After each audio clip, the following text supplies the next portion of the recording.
Thank you, guys. Thank you for joining us. Kate Reed, Bosma Design. Bosma Design. Tug Toler. Esource Miller. That's me. Today, we're going to talk a little unsung hero, right? We are. We are going to talk about one of the dirtiest things in the kitchen. Yeah, and something that doesn't get thought about. Never gets thought about. Doesn't usually get any of its recognition that it needs. Never. Because I can tell you in a restaurant, it can make and break the restaurant. Oh, it can. And it's nothing that the end user would ever see. The customer would never see it. Well, not never. Sometimes they can, depending on the design. Yes. But typically that's not anything that's ever seen. And it is the clean and soiled dish room. Yes, we're also talking called dish. the dish pit. Yeah. Yeah. Dish pit. Dish pit. Sounds like we should have some metal music playing in the background. I feel like we should be on the show The Bear, which I've only watched a few episodes. Don't come at me. Should I rip out because I have my Yes Chef shirt on underneath this. I do actually, yes. Nice. So, but yeah, no, the dish pit.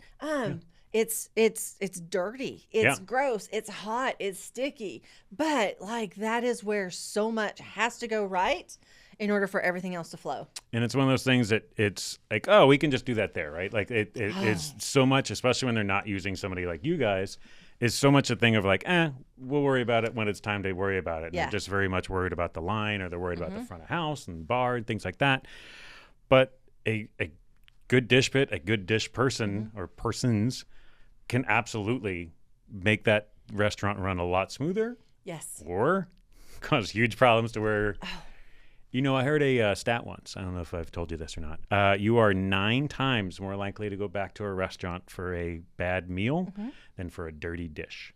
Oh, I believe that. So if the food's bad, you're likely to try it more likely than if you get a dirty dish and you're like, no, thank you. No, I'm so on board with that. Yeah. Yeah. That's his stat. I don't know where he got it from. Jim, tell us in the comments below. Right. Tell us where you got it from. Yeah. No, that's so true. And the thing is that it looks so simple because there's not a whole lot of pieces that go into this. I mean, I've got a sink in my house. I do dishes every day. Right? This is easy. Right? But there's so many code-related things that actually go along with this. Yep. And I like one of the top things is you have to have your hand sink on both sides, clean and soiled. Now, in some instances, you have to have the separation. Yes. So there is going to be there's going to be a doorway because you're putting negative pressure in the soiled so that those germs and spores do not. I have already hit the microphone. Y'all, we are 3 minutes in. That is a new record. I mean, you didn't hit the microphone. You just gotta hit the cord. It's fine. It's fine. It's a new record though. Next time I'm back, we'll time it. We'll set a timer on the bottom. Just on the bottom until one of us Kate hits it. So, but yeah, negative pressure in the soiled so that spores and germs don't spread, so there's no cross-contamination. But even when you don't have that, there's a lot of spots where we don't need that. It's not healthcare, so we can have an opening like that. But you still, even if you don't have a dish machine, you've got your hand sink, you've got your 3-compartment sink. But then you've got your conveyors, you've got your racks, you've got accumulators, perhaps accumulators. Even. Ooh, does anyone know what an accumulator? I know you know. We're asking you though. List in the comments below. Just go ahead and say, what's an accumulator, Kate? She knows. An accumulator is just a place for you to put your tray, and it's just a stack to where you're not actually trying to, because you can put a tray on a cart like a conveyor, but then you can only get one per spot on the conveyor. An accumulator is 2, 3, 4 high, and it just is like a carousel. It's kind of like a carousel. That was a bit. I was going to say a vertical conveyor, but carousel makes so much more sense. You know what? We call it whatever hell we want. That's true. We're just making we do up what we stuff. want. We this do is, what we this want. is the Tug and Kate and Tug show. Right. Dish pits. Sorry. Back to dish pits. Anyway. We've known it. Sorry. So dish pits. What you guys obviously do designs for them. Why is it important to kind of lay out and know the code and to know the flow of it and have somebody not have to walk 80 steps 30,000 times in that, right? Like having to walk, because I've seen some really, really poorly laid out dish pits that I'm thinking like, that dishy's got to be super tired. Right? Super tired. One of my favorite stories is Dwayne was at, I want to say it was a major university, and they were redoing some of the areas. We're doing a redesign. And we were back there, and the guy's washing dishes. He's got the trash bag over him, so keep him on. And he is just drenched in sweat. And they're like, oh, no, this part's fine. And Dwayne goes, It absolutely is not. Can I ask him? Because he doesn't look like he's fine. Yeah, and they were talking to the guy actually washing the dishes. Yeah. And he's like, and it's taking, Dwayne's like, well, that's 3 times as long as it should. Right. Because, and he goes, watch, he's going from here to here to here. And then he's having to, like, he goes, no, he needs to stand here. Yeah. We need to be able to do this. Like, get a scrapper. Be able to turn around to do that. Yeah. Stack here. Let's get. So that's one of the things that we can think about is reducing the wear and tear on the human body, of keeping it contained. Like a chef in the kitchen, this is your space. Right. We all saw Ratatouille, Yeah. Sleeves are clean. This is your space. You can do that in the dish pit as well. Yeah. You don't want to be doing all of that wasted motion, all that wasted movement. And you'd honestly, a lot of dish rooms, their minimum code is a 3-compartment sink. Yeah. Minimum code. You're going to wash, you're going to rinse, you're going to sanitize. You're going to have racks for drying everything. But man, let's get yourself a dish machine. Even if you get a corner one, if you get just a little pass-through, a little door type, the small things really make a difference. Absolutely. Get yourself that table.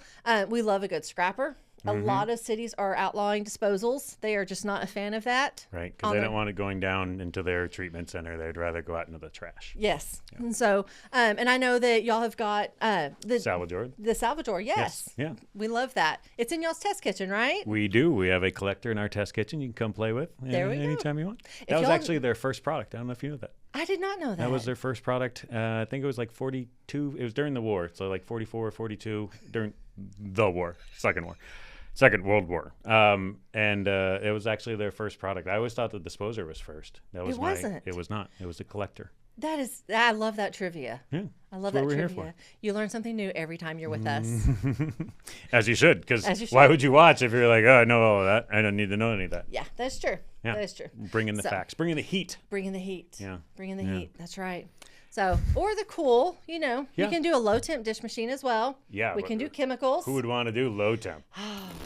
We have one project is like, we don't have enough amps for the project. Low temp it is. And I'm like, they're like, well, can we do this? I'm like, yes, but I wasn't going to suggest it. Right. So low temp, you're using 3 chemicals. You're using a chemical to do the sanitization instead of a high temperature, which is the hot is what's doing the sanitizing. And I'm a big fan of the hot, but I mean, better living by chemistry if we need to, but I love the hot. So you kind of mentioned, and we don't have to mention like specific brands like Salvador or Champion, things like that. But there's been a lot of, I mean, they've been around a while, but a lot of people don't really know them. There's a lot of different tools, products out there that really can help, right? So one of the things, like a ventless dish machine is the thing out there now, right? Yes. Hobart has them. We have them with Champion. I think just about all of them. I know Jackson has them as well. So like, tell me kind of about some of that can help. Well, the ventless is really nice because one, you're not spending the money for your condensate hood, which as we talked earlier, that's going to be a type 2 hood. Type 2. Background, we forget all the time. I have to go look like, which one is the condensate? Whatever that one is. Is it 1 or 2? I don't know. We constantly forget. I know it's not solid fuel. I'm on that. I knew that was, it was totally not that. Solid fuel, totally different story. Totally different. Totally different story. Don't even mention that. So you can do without the condensate hood, which is really nice because that's going to save you on your ducting on top of the hood. Yeah, especially when you start thinking about like if it's a basement, where you have to go through a lot of floors, or maybe like a historical building. Yes. That we're not trying to do any penetrations on that it's really nice to just have that. And really, I'm certain the other ones are close to as good as ours. But it's really ejecting about 75-degree air when it's done with that cycle. And it's great because it's energy saving because really we're capturing that steam that's coming off that high temp to then use that to heat up the water. So it really is a nice thing to... It is. It's a lot more environmental, and it does. It cycles through where it is going to capture the heat from the discharge. It also really helps with discharging into the pipes. I mean, that's something we also have to consider is we like cast iron pipes, but a lot of people are doing a PVC. Yes, and there's different temperature ratings for PVC as well. Yes, and so we always want to make sure. And so, you've got your drain water tempering kits, but you just always want to be very, very careful about that. Yeah. But ventless makes it much more plug and play. Yep. I don't have to worry about the ducting. I can put it in a lot more spots. Another thing that I've seen, a lot of times, especially the scratch kitchens go through so many pans. And a lot of times those scratch kitchen places are the ones that are like, we can just use a 3-comp. And it's like, you see them, I'm certain you've seen them. You walk back and it's just dishes stacked upon dishes. And that person at the end of the night, because it's usually one person, but it can be two people for a 3-comp, but usually one person, is spending an hour and a half at the end of the night trying to just get through all of that. And it's too much. And really, how good a job are they doing? When you have that much that you're trying to get done, it's just really hard. It is really hard. And the nice thing is that one with the ventless, because I can put them in anywhere, but also they're a lot more cost effective now than they used to be. Yeah. It's not, while it's still a premium product, it's a lot more cost effective to put one in. Right. Because there was a period kind of right around when I started the industry, early 2000s-ish, that there was a race to how many racks we could get through a dish machine. Yes. Remember that? To where it's like, I can do 97. I can do 97 and a half. And you're like, oh, that's weird. And really what that was as soon as that cycle was finished, they would shove another rack in and close the door. And it was something that no one could ever keep up with that pace, right? Yes. Being able to do 79 or whatever, that was 80-ish was around where that height was. Yeah. Was just, but what we were doing is we were blowing through water. Yes. We were blowing through water. So now they've really kind of come down to where, I mean, our ventless one is at, let's see, 50. Doing quick math. It's 45 an hour for a ventless, which isn't the fastest because it's ventless. It has to have a 30-second recovery at the end to be able to capture that steam. Yeah. But 45 really is very quick. Like, it's still really there's quick. times where you're like, oh, I'm kind of waiting a little bit. But for the most part, and that's going to be everybody's that's doing it, right? Yes. But it's still, 60 an hour is a very fast pace. That's very hard for like the ones that aren't ventless, right? So yeah, it's one of those that it's not using near as much water. It's not using near as much heat because a lot of times, especially with ours at least, we're not even tapping into the hot water anymore. It's a cold water connection. It's a cold water connection. So we're not trying to pull from that hot water heater that's supposed to be at least 120. And usually in the morning, it's 120 when nothing else is going on. But during that day when we've been cooking, those sinks have been running. Start pulling all that hot water. It's not 120 anymore, right? So then that dish machine's working harder to try to get that water hotter. And it's just one of those that it really is, it's not the energy hog it used to be. No, it's not. It's definitely the lesson of slow and steady wins the race. If you take your time to do something right. It's like what this year, one of our focuses is embrace the pause. Take a moment to make sure we're doing it right. And that's how I see a lot of the dish machines right now is we're taking a moment to make sure we're doing it right. I like that. Isn't that nice? Yeah. Because it's a fast-paced Say it again. What was it? Embrace the pause. Embrace the pause. Yeah. We're not talking like cat beans, right? On the toe beans. We're not talking about No, that. not those that pause. Not those kind of pause. We talked about things within. There's pot and pan washers that we haven't talked about, right? Yes. There's roll-in style ones that we can do. There's the big flight types. Yep, oh, man. Yep. And there's the pot and pan like sink ones, right? That tumble the your stuff tumble. as well. Yes. I mean, not just ours, but in general. There's several tumblers. There's a lot. Yes. So there really is. There's a lot that's happened in the dish pit, and it's a boring, dirty area, right? That it is. It's not something that you often think about or that you're interested in, right? There's been a lot of cook line stuff because I think we talked about this last time. The level of knowledge, the starting level of knowledge for people coming into the kitchen is the lowest it's ever been, right? In human history, people aren't being taught how to cook, right? Yes. Or cut an onion. That's just not something. So No. like if you're coming in without any real base knowledge, it's just like, I don't know how to do it. So manufacturers have really tried to dumb things down as best as possible, make the computer do as much as possible for those people so that they're not having to think through, because it's just the talent level isn't what it used to be, right? No. And it's not against anything. It's not like they're not doing a good job. They just don't know, right? And so we have to, especially for like the day in and day out people, we have to be able to make it as easy as possible for them to be able to make something consistent, right? It is. And across the board, that has been one thing that has been, technology has brought a lot to all aspects, but even to the dish room, this is my start button. And I literally don't have to do much. It tells me when I'm out of soap. It tells me when I need this. It tells me when I need to empty my scrap basket, which is really, really good.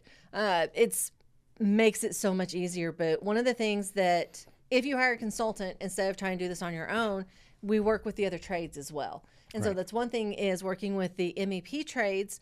They're like, okay, what's your discharge on this? How much heat are we putting out? So that they can come back in and adjust the HVAC in that room to make sure you get conditioned air back in. The main reason that you really want to use a consultant, besides just layout of like, here's ergonomic and traffic and foot flow and all of that, you guys know all the codes. That's your job. And it's much easier to change it on that front end Oh, so much easier to change on the than front it is end. to do it on the back end. Yeah. And I get a lot of times it's one of those where I can see if you're trying to get started up, you don't want to spend some of that extra money. Because But capital's capital. Capital's capital. But then the dish area is one of those where it's like, oh, we're not spend money there because you don't see that as the money maker. Right. But it's one of those that we work with the others to make sure that you're not melting your pipes, to make sure that you've got the adequate ventilation. So it really does help. Yeah, absolutely. And from the chef role, at least, a dishy can make or break, right? So having that dish person be comfortable and liking what they're doing and not being like, dude, this is ridiculous. I can't do that many steps, or I can't do what they're asking me to do like that. That it really makes an enormous difference. It really does. And let me remind you that while we are food service consultants, you're a food service rep, this extends beyond just food service. My mother volunteers at the local animal shelter. And one of her things is she comes in Monday morning and she'll do all the dishes from the weekend. And that's one of those that she did tell them one time, she's like, I don't mind doing this. I love giving back. But you can't save everything for me. Right. Because again, it doesn't matter if it's the animal shelter, if it's the school, if it's a hospital, if it is the corporate cafeteria down the street. It's hard. It's one of the hardest and hottest jobs. Yeah. And employee retention, pretty important. It is. And so it's one of those that if you get the layout right, if you minimize the step pattern, if you have all the tools at their disposal, make sure you've got the good pre-rinse, make sure you've got the scrap, make sure you've got the collector. And if you can do the overhead shelves so that as they're rinsing stuff, they can boom and grab in there. Yep, and then throw it on through. And then on the clean side, I know we focus a lot on the soiled side, but on the clean side, having even the longer clean dish table so the racks can sit, having shelving in there and shelving accessories so that everything can dry properly. Yes, absolutely. I did spend 6 months maybe at a pizza chain coming in on 2 nights a week to wash dishes and then just stack them. It was one of those. My son had graduated high school. I had nothing to do, and I thought, why? I mean, make a little extra money. Make a little extra money. It's no problem. And oh my gosh. Yeah. So. And really, especially on that clean table, you're supposed to wash your hands. Yes. Between being on the soiled side, and they usually only have one person. And that doesn't happen very often. It doesn't. So making sure that we have, in conjunction with, you've got your hand sink so that we do the good safety. We've putting in the cart washes if we need to, and having those spots where they can wash down carts if they're doing a patient tray or meal delivery. Yep. So a lot of that works in conjunction. There's a lot to it, but yeah, it's the dirtiest spot, and there's so much that can be done to make it a little bit more pleasant for those back there. Absolutely. So if you would like some help, if you have some questions, I know someone who's really good. And if you need some equipment, I know someone who reps it. Yeah, so. we'll get some of the other guys now, not me. I kid. So Kate, thank you. I think we have to end this, right? Because eventually we have to stop talking. Yeah, because we could. I mean, grab a drink, hang out with us. No. So, thank you very much for your time. No, thanks for having me. This is always such fun. Episode number 3 in the books. Episode number 3 in the books. I think that my next trip, we're gonna make it 4. Just every time I come into town, we might even do 4 today. We'll see. Hey, okay. We'll knock it out. We'll do what we want. We'll see. We can. We'll have seasons. That's what we're gonna do. Oh, seasons. Yeah. Seasons. And we'll be better than Game of Thrones. We're not gonna tank at the end. Right. Yeah. Right. Yeah. And actually, we may do wash 4. tank. Wash tank. Sorry. All right, guys. Thank you very much. Appreciate it. Reach out to us for any questions. Kate, thank you. Thank you. Thank y'all.